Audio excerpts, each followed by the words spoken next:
sir, so introduced a theme of the second keynote session. Sir kindly introduced a theme, Destination Northeast India, Land of Opportunities. Yeah, I think I have already done it at the beginning. And primarily for the Northeast India, I think as I think he has been introduced, he looks after with a plethora of experience about the schemes that are available, and destination is still Northeast is still seem to be an untapped domain where there are a lot of opportunities are there with the road connectivity and the road that have been created on Dola Sadia, and then we have the bridge that has been built over, then the connecting road between Dhaka to Myanmar. So there are a lot of opportunities are coming, particularly in the domain of blue economy. We are seeing that the river transport is shaping up from Bangladesh to Tripura. So we have our avenues. So only we need to travel that uncharted path. And I think it would be no other than Dr. Singh to enlighten us that how should we take it forward and what government is doing and what the different schemes are available to help the youngsters to take this uncharted path. So with this small note, I'll hand over the session to Dr. Singh to take over from over to you. Thank you. Thank you very much, Dr. Mukherjee, and also Dr. Mahashweta for the introduction. And I'm really delighted to be part of this very important intervention wherein we are celebrating glorious 75 years of independence. And as the theme says, Naya Bharat, Atmanirbhar Bharat, and Azadi Ka Amrit Mahotsav. In fact, these are the things which actually, instills a lot of, sort of a patriotic flavor in us and actually gives us a huge kick to do, something for our country. And as I was listening to our previous distinguished speaker, Sunil from in our last session. In fact, that itself is an eye opener that how our youth is actually, getting into the business of startups, making, risks, taking risk by leaps and bounds, and actually converting a small grassroots setup into a big conglomerate. And that success story is nothing but a journey which tells us that how from 1947 till 1970, like today we are in 2021, how we have evolved over a period of time. And particularly when we talk of the opportunities in northeast region of India, I think they are humongous. And at the same time, since this topic has been brought forward, and I'm equally thankful to Dr. Mukherjee and the entire team for conceiving this program, because the point is that there has to be a ecosystem of co-creation. The point is that normally, as Indians, we had that colonial hangover. We used to work in silos, but gone are the days of working in silos. Now we are working in collaborations, in partnerships. There are a lot of co-creation models that's coming up. As our last presenter showed us that as a founder, he has a co-founder. Then there's a lot of team members also. So this convergence of different stakeholders from industry, academia, from startup ecosystem, from public sector, from government, they are actually all required in order to make our growth story a successful one for rest of the countries to emulate.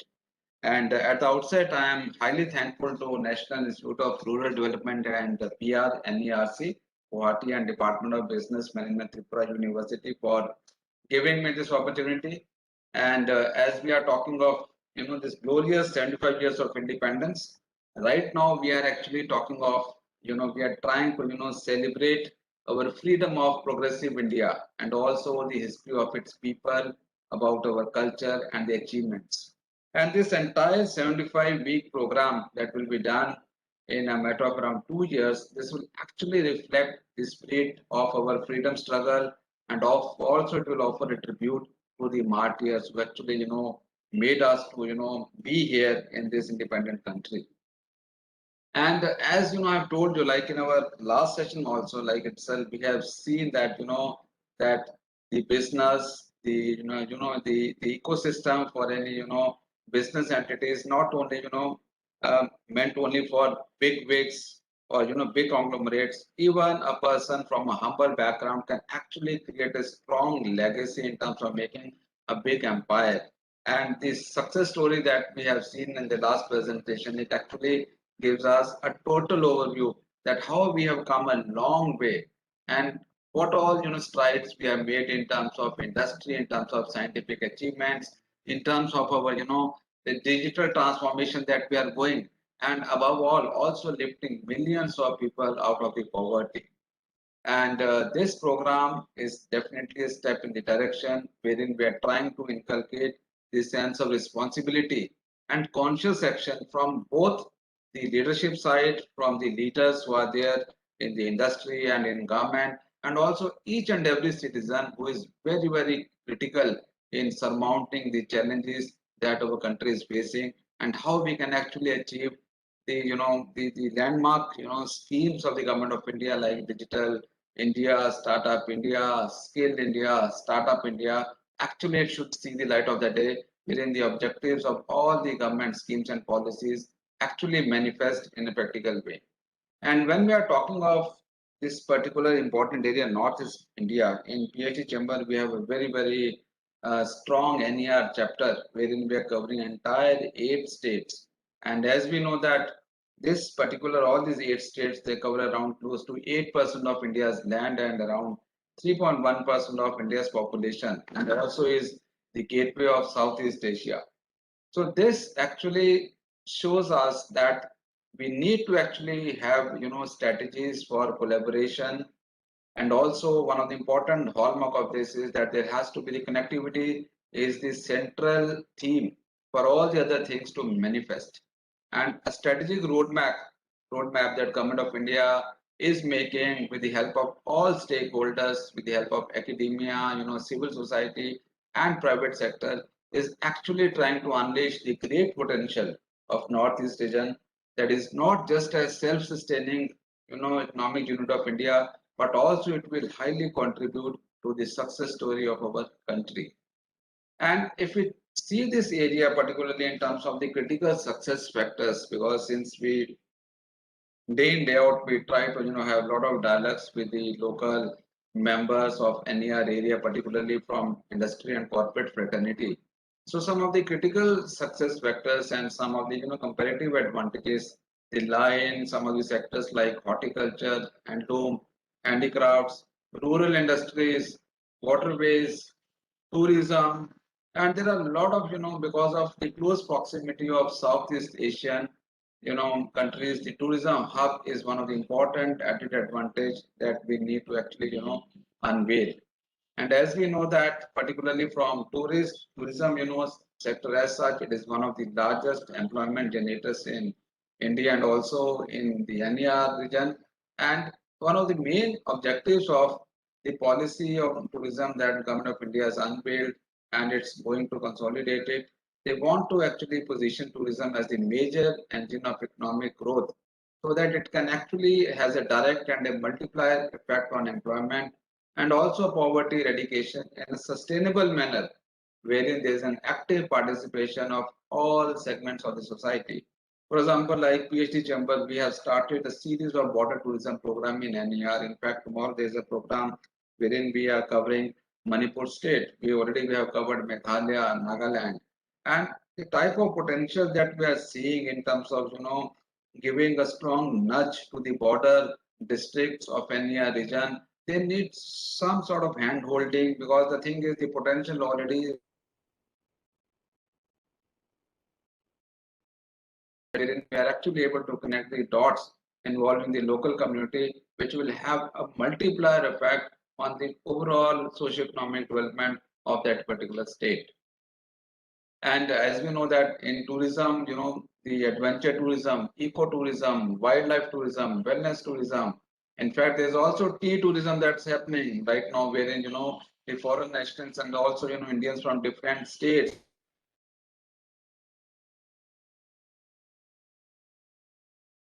and this of tea tourism happen.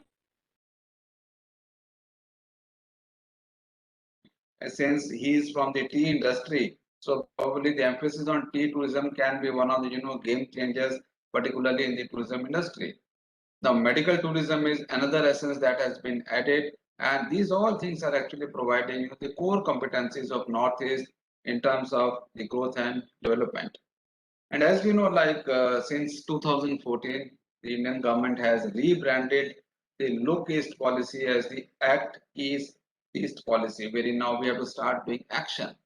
And this policy, this is an initiative to basically promote the economic, strategic, cultural relations, as well as trade and commerce relations with the vast Asia Pacific region at different levels. And there's a lot of promotion that's happening in terms of economic cooperation, in terms of cultural ties, in terms of business ties, and a lot of strategic relationship is actually happening in the Indo-Pacific region because of the policy, the Act East policy.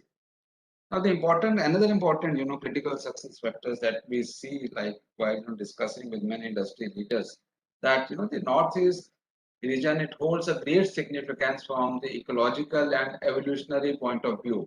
As we know that all the 8 states, they are very rich in biodiversity, and there are a lot of endemic species of plants as compared to any other part of India.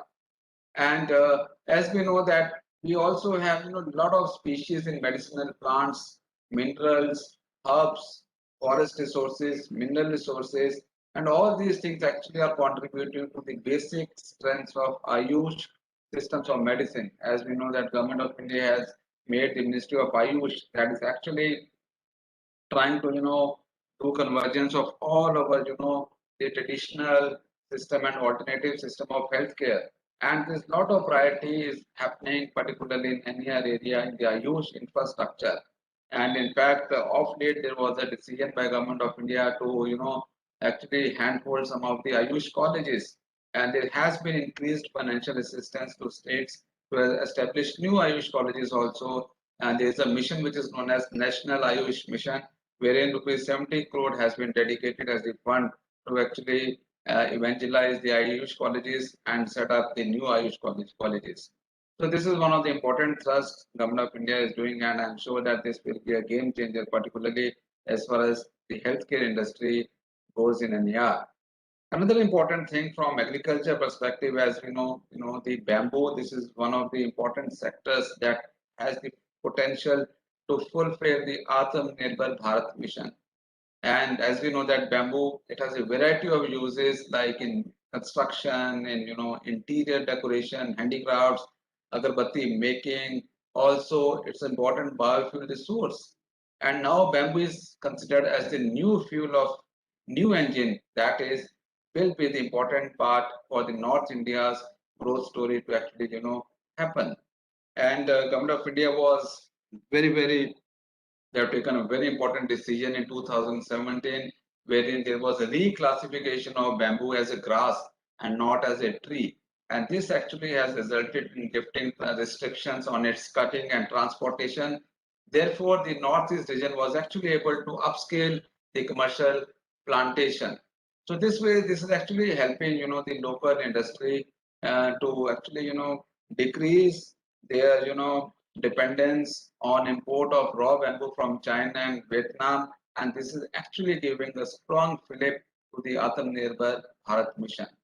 And now, as we know that from handicraft clusters, different bamboo packaging industries they are coming up. They are also bamboo is now being going to use as a fashionable and affordable substitute even to single-use plastic, and also using many e-commerce platform.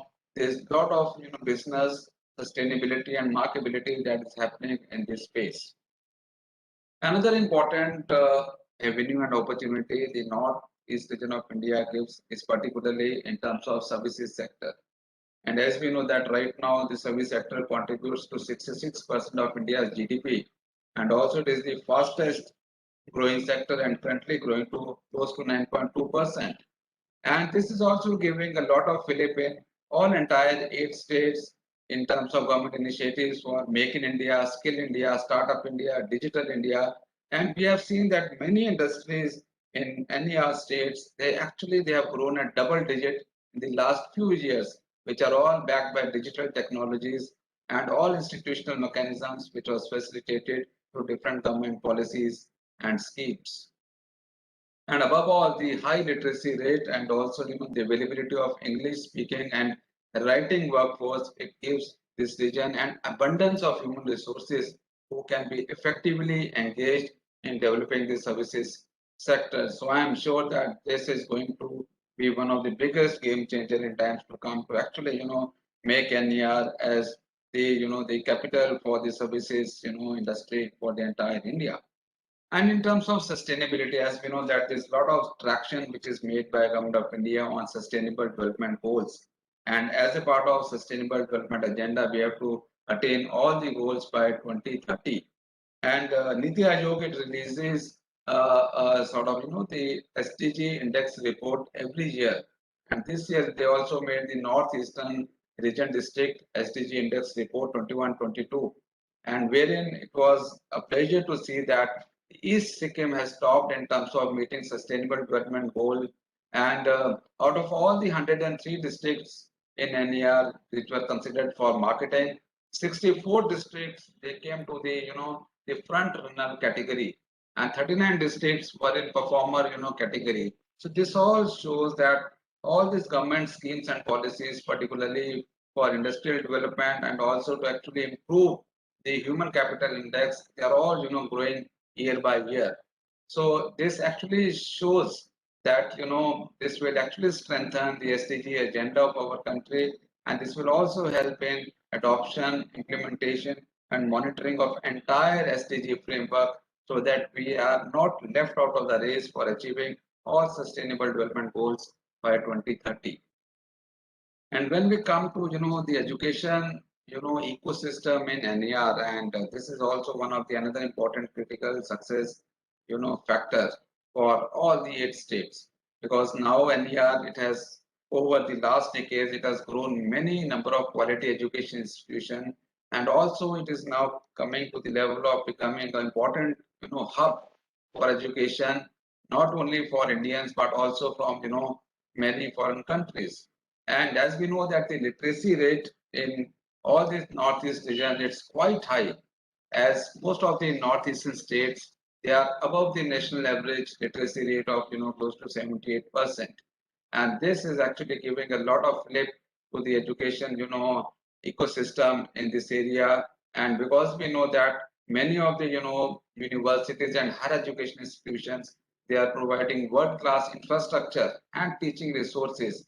And this is actually helping not only to retain local students but also to attract people from other states and other nationalities to be a part of the national education landscape of NER region. And as we know that whenever we talk of education, the three important things comes in our mind. One is the quality aspect, second is the safety aspect, and third is the practicality aspect, wherein like in terms of the employability factor. And all these three requirements of late, we have seen that many of these states in NER, they are fast emerging as a leading name in the field of higher education, encompassing all three aspects of quality, safety, and the practical, or you can say the applied aspect of the education system. And there are many new management colleges, engineering colleges that have come up. Many reputed universities of the state, they have ushered in this education in different and diverse disciplines, and they're providing a lot of rich career options to the students. And one of the biggest potential areas that we have seen is agriculture sciences, with a special focus on biotechnology and forestry. So these are all emerging areas, and it was very heartening to see that the three universities, the Tezpur University, Guwahati University, and Dibrugarh University, they were among the top 100 universities ranking of India as per the NIRF framework, which is the National Institutional Ranking Framework. So this actually showcases that NER is, particularly in higher education space, this is going to be one of the most sought after destination for the students to be a part of this important, ecosystem as far as the higher education is concerned. And when we talk of healthcare services, the Northeast India is actually one of the important. It has the potential for medical tourism also, and there can be improved share of foreign tourists from neighboring countries, from Bangladesh, Bhutan, Nepal, Myanmar, who actually can come to India to NER part for getting the quality as well as affordable treatment. although medical tourism is happening, it's growing by leaps and bounds. But I'm sure that more trust is required in this area so that we can actually create NER as the the medical hub for medical tourism for the entire ASEAN countries. And when we come to the startup ecosystem, I was delighted to see the presentation of our distinguished panelist Neil, who actually showcased that how startup policies are manifesting in terms of giving fillip to the idea generation startups, to the students, to the incubations, and also to the innovation landscape as such. And till recently, particularly when we see the mindset of our youth, particularly in NER states, they were more of job seeking mindset. But over the past 4 5 years, the good news is that we have witnessed that there's a lot of paradigm shift happening, wherein the mindset of people is becoming more entrepreneurial in nature. They are becoming now job providers. As Sri started with a single person company. Now he has employed more than 30 people in his company. That itself actually showcase that the youth is actually realizing the importance of innovation, and also tackling the local challenges themselves, and rather than expecting someone else to resolve the problems, as he very rightly said, that everything starts from you. What stops us? It's me. Means you means it's me. So all these things actually showcases that the startup ecosystem is growing by many multiplier effect. And with we know that this NetFree, that is the Northeast Development Financial Corporation, in collaboration with donor, they have started the Northeast Venture Fund for Startups, which is a dedicated venture fund with a corpus of 100 CR. This was formed in 2017, and many startups, they have actually got the part of this venture fund, and they're actually showcasing some of the successful case studies and growth stories for the other startups to emulate. And this fund is actually, this is targeting to fill this gap of equity which is faced by the entrepreneurs of this region, especially the first generation entrepreneurs. And if we see the startup policy, for example, the Assam startup policy, it actually it aims to create more than 1,000 startups in the next 5 years. Manipur has also set aside close to rupees 35 crore for entrepreneurs for the startups. Sikkim has earmarked rupees 79 crore for the startup scheme. And similarly, many other states, they have also come forward with many startup schemes and their programs and policies. Many institutions like IIT Guwahati and Shillong and other institutions, they have the world-class incubation centers, and they are mentoring and coaching startups in a big way, which is actually giving a very strong fillip to the startup ecosystem in all NER states. And when we talk of Atmanirbhar Bharat, and we know that this has to be at the core for the economic development and growth of northeastern region. So the arena for this growth and development for NER is multifaceted, which includes, as I have discussed, like tourism, science and technology, entrepreneurship, cultural diversity. That is one of the the most important USPs of this region. Then cuisine and culinary talent of the region. Silk and textiles are in big demand, and many MSMEs, they are actually giving a strong fillip as the engine for growth for the entire business landscape. Now emerging sectors like power and infrastructure sector, it's again growing in a big way. There's a lot of focus on education and health, and also the development of medical infrastructure. So these things are actually contributing to Atmanirbhar Bharat, and we believe that the Northeast India part of the our region can be transformed into a proper economic corridor where connecting India, Myanmar, Bangladesh, and all this entire ASEAN countries.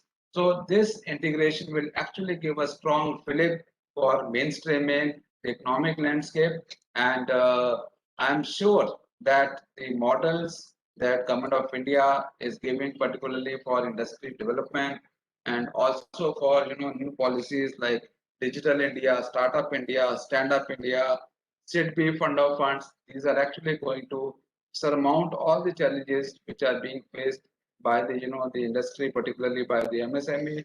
And in days to come, maybe in 2 or 3 years time, I'm sure that we are going to see the manifestation of Atmanirbhar Bharat in real spirits in entire 8 states of NER.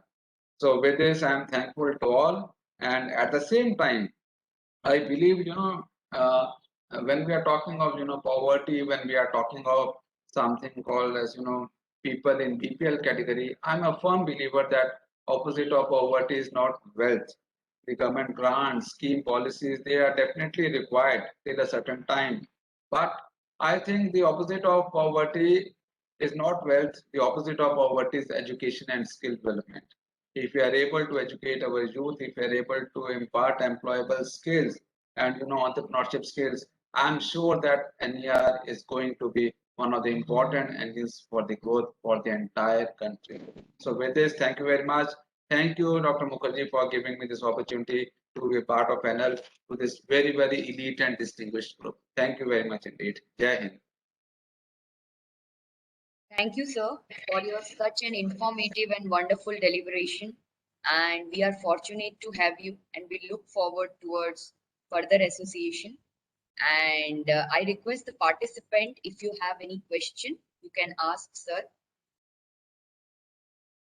If you have, Meanwhile, the participants take time to write their queries. I first congratulate Dr. Singh for a power-packed presentation.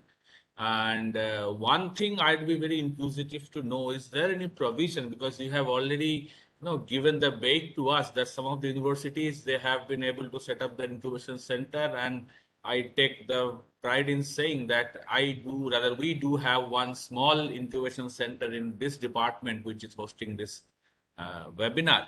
So we would like to, explore the opportunity to sign MOUs and association to be mentored by, because you all know that Tripura lacks in the corporate domain. Like a lot of, the industries aren't there here. So what do you think there's a possibility for a state like Tripura? I'm just trying to narrow focus on the state where I'm working, just to see if there's an opportunity for us to explore that we can be academic partner, or we can explore, because for our students it's of paramount importance in terms of placement, in terms of training, in terms of growth, in terms of mentoring. In which way I think we can expect help from your side, so. Yeah, Dr. Mukherjee, I think it would be a pleasure to be the MOU partner with your university also, because the point is that, as I am a firm believer that industry academia interface it at the bottom of the heart for any industry to grow. For example, if you see all the research or the big innovations that happen like in developing economies like US, most of such things they have happened at the university. In fact, the Facebooks of the world, the Googles, the LinkedIn, they are all part of the university system in US. But here in India, what we have seen, the research is, most of the research is happening in private sector and very less in the academia.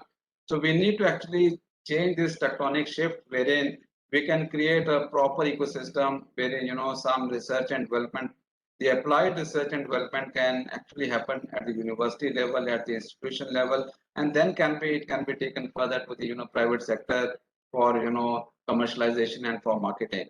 Because the point is that what we have seen, if we see the research landscape in India, in academia, I'm somewhat disheartened to see that there are a lot of good research papers, but 95% of faculty, I think they are normally they restrict themselves to only writing research papers. It's only around 3 to 4% who actually go for patenting their research projects, and only less than one or around close to 1% our faculty actually go for commercialization and for marketing of the product or services. So we need to actually reverse the trend wherein we have to do backward integration, wherein the focus should be that whatever research we are doing, the research should have some component of some footprints of commercialization and marketing for the public goods and services, and that's how we will actually able to bring the applied research and development in the academic system. So I'm a firm believer that there has to be some sort of strategic alliances of higher education institutions with different industry associations, because many of the industry people once they have become successful in their own domain. They actually love to, guide young breed, the young entrepreneurs, because it gives them a fillip also to showcase their, social responsibility towards community also. So we'll be happy to explore some of the, possibilities of, signing MOU, and going forward, some sort of, incubation support can be given through our members to the students of incubation center. Thank you very much. Sir, we have one question,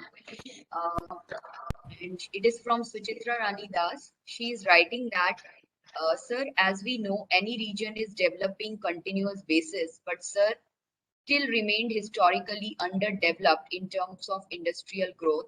Sir, when it will change and how it will change? See, everything starts from the vision. And as we have seen, the vision of present government is Act East policy. So act means actually taking action. From look east policy, looking, and finally, manifesting into action. That is the evolution that we have seen over the period of few years. And as we have seen, there's a lot of, thrust from donor, from the Ministry of Donor, and also, all the state governments of NER. I'm sure that probably, I don't think so that it may require something like, 4 or 5 years for NER to actually, come to the mainstream in terms of the economic development as well as infrastructure development. So the point is like the connectivity is one of the biggest challenges, but with projects like Sagarmala, wherein uh, the government is actually and evangelizing, waterways using, logistics through waterways transportation, that will actually give a big fillip to the industry also. And as we know that there's a lot of new interventions done in, railways, tunnels, the new tunnel, around 18-kilometer tunnel that's, going to come out, that will actually decrease the traveling time from 6 hours to 1 hour. So these are the things which will actually showcase the whatever, things we are doing. See, any economic development, the fruits of success cannot be seen overnight. We need to have strong foundation, and as the strong foundation is actually, right now it's happening. So this foundation, the fruits we can see in another 4 or 5 years to manifest, and I am 100%, we are very optimistic, and we are highly positive that the positive things will be seen in few years time, and the youth of NER is actually going to be, reckoned with lot of spirit and zeal, with lot of entrepreneurship and many new startups. And in fact, I'm very eager to see a startup, a unicorn startup coming from any of the NER states in times to come. And any unicorn, if it comes from NER region, that will actually showcase that whatever government of India is evangelizing in terms of different policies and schemes for startups and industry, that is actually showcasing, and the manifestation is going to happen. Thank you, sir. I hope it answers the question of Suchitra. We have one more question from Abhishek Vijay Gopal. He's writing that, is there a need for a concept of specialized industrial estates now to promote product-based entrepreneurship, given the different traditional products that are produced in the Northeast region?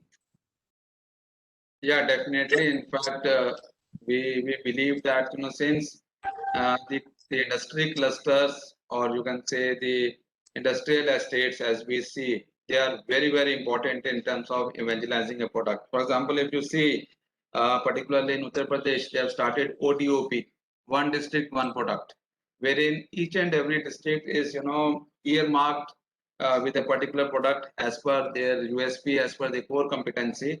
And similarly, if we are able to actually, make specialized industrial estates in the form of industry clusters in particular districts, depending on, what is the local availability of raw materials from that area, what is the core competency, what is, the literacy rate or the education competency of the local population, what is the degree of infrastructure, both hard as well as soft, that is present in that area. I'm sure that this concept of specialized industrial estates, or you can say industry clusters, is definitely required to, promote entrepreneurship. And as we know that many traditional products, as I've told you, that's rest of the flora and fauna, which are highly, sort of, which are not available in other parts of the country, they are all available in many of the states in Northeast region. So I'm sure that this is one of the new areas, and as a PhD chamber, we are trying to promote these product-based, industry clusters in districts, and as the project of ODOP, the one district one project is done in other parts of country. We are also trying to propagate the same model in different NER states. So, but in all our webinars and conferences, we are trying to evangelize to the government of India that let's come to this concept of ODOP that will actually give a new leash to whatever underutilized potential that is we are having in entire NER states. Okay. So thank you so much, sir. I think it has answered all the queries which have been asked by the participants. And we are once again thankful to you for asking, for deliberating such a beautiful and wonderful and as well as very informative session. Thank you so much, sir. So, Thank you very much. Thank you. Thank you, sir. Thank you very much for coming to our session. Thank you.